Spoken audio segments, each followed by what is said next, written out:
Yeah, I think this is going to emerge as a very standard approach for us, particularly on the heels of the SERENA-6 trial.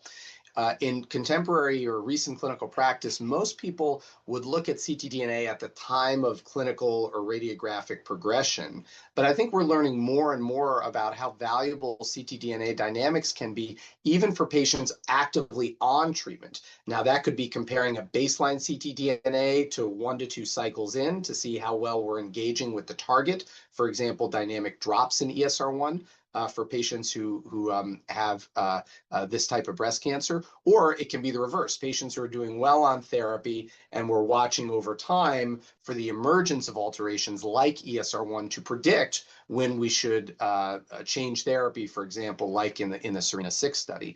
I think your question is a very important and practical one.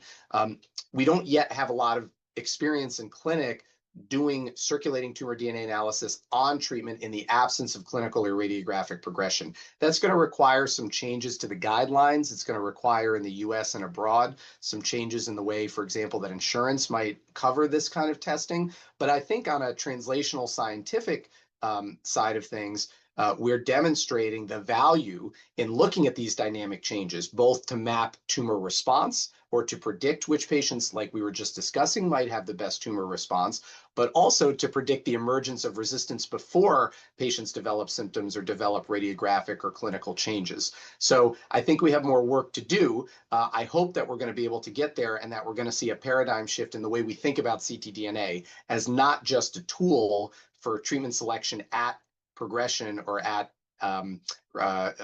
new development of symptoms, but as a monitoring tool to look at on treatment effect or emergence of resistance.